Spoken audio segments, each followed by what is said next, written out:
Universitas Muhammadiyah Surakarta. Dalam video kali ini saya akan menjelaskan tentang konsep keamanan dalam perancangan struktur beton bertulang. Pertama, dalam beton bertulang ada material komposit di mana tulangan baja disusun menahan gaya tarik pada struktur.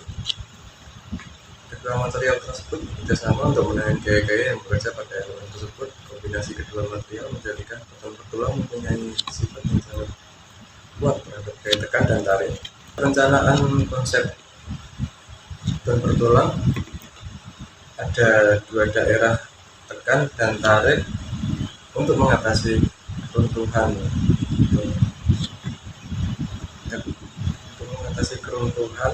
Agar menjadi keruntuhan detail, itu dengan menambahkan tulangan. Beton memiliki kuat tekan yang tinggi, tetapi kuat tariknya rendah, sehingga di dalam balok beton harus ada tulangan baja. Dikarenakan baja mempunyai kuat tarik yang tinggi, sehingga daerah tekan bisa tertutup atau ditahan oleh beton dan daerah tarik ditahan oleh tulangan baja. Sedangkan keamanan ditinjau dari aspek kekuatan. Dalam proses perencanaan perlu diperhatikan aspek keamanan dari segi kekuatan.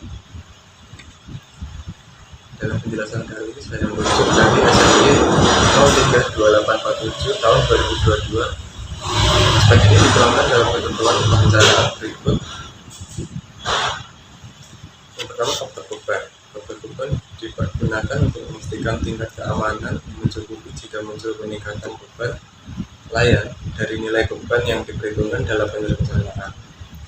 Faktor beban juga dimaksudkan untuk menghindari kesalahan inflasi secara berlebih.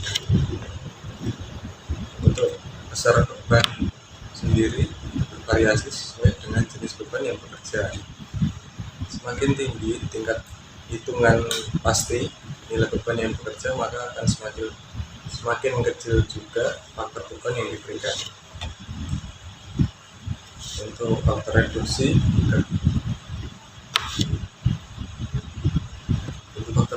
kekuatan faktor reduksi dimasukkan untuk mengantisipasi adanya penyimpangan.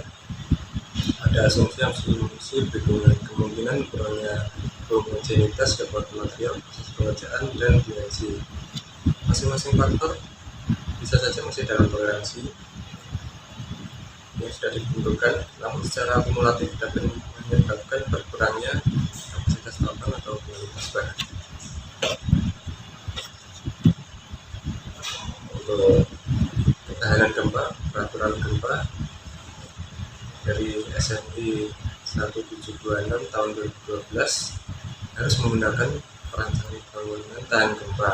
Struktur beton bertulang harus mengacu pada tata cara perencanaan ketahanan gempa untuk bangunan gedung dan bentukan gedung.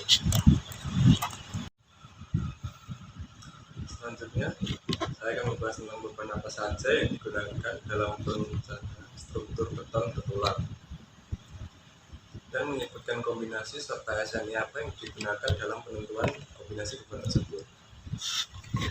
Dalam perancangan struktur beton bertulang, beban yang digunakan ada beban mati, beban hidup, dan beban gempa.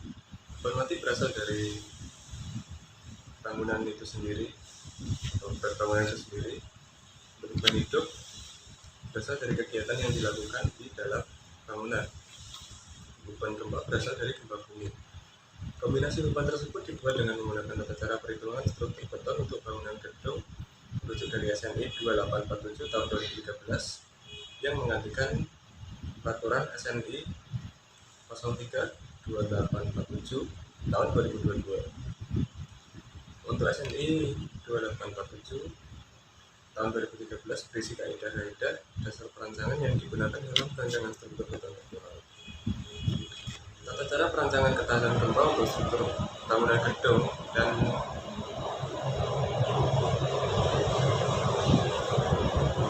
bangunan gedung juga digunakan dalam perancangan struktur beton bertulang untuk memastikan ketahanan gempa.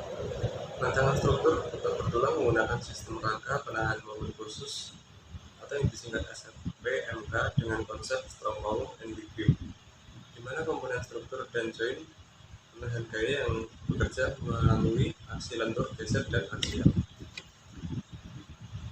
subscribe-nya. Nanti saya sertakan dalam video. Untuk video selanjutnya saya akan membahas dalam perencanaan balok portal informasi apa saja yang digunakan dalam perencanaan keuangan. Untuk struktur balok dan portal, struktur yang terdiri dari balok dan kolom yang dibebani muatan di atasnya akan timbul lenturan pada balok saja dan akan meneruskan gaya-gaya tersebut ke kolom berupa gaya normal. Lalu pada sistem demikian sama dengan balok sederhana, adapun gaya yang bekerja pada kolom yang hasilnya berupa gaya horizontal tidak berpengaruh pada balok. Dari hasil analisa portal, maka diperoleh gaya-gaya dalam pada elemen-elemen balok yang kemudian digunakan untuk melakukan proses desain, terutama desain tulangan, di mana konfigurasi tulangan balok yang digunakan berdasarkan hasil desain SAP 2000 menggunakan ACI 31899 dengan menyesuaikan faktor reduksinya berdasarkan SNI 032847 tahun 2022.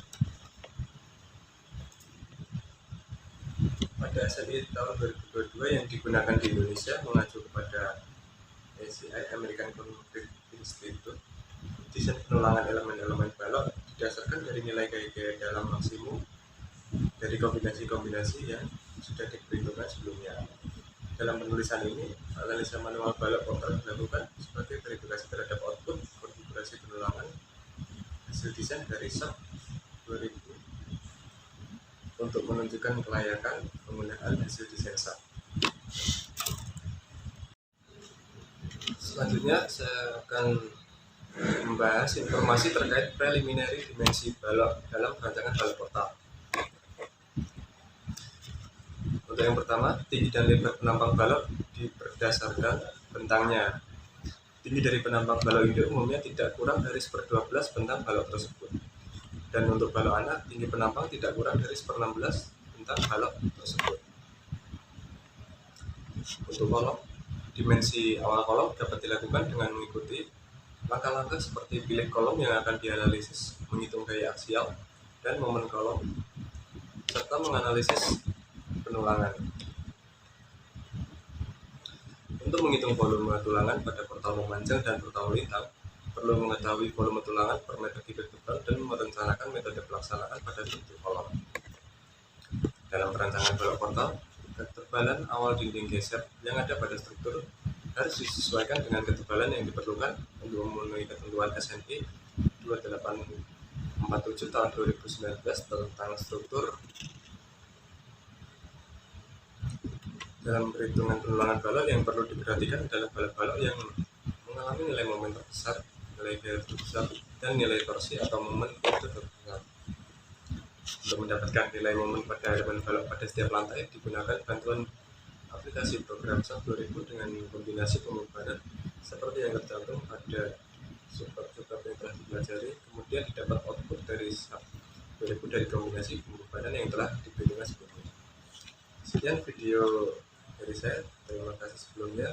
Wassalamualaikum warahmatullahi wabarakatuh.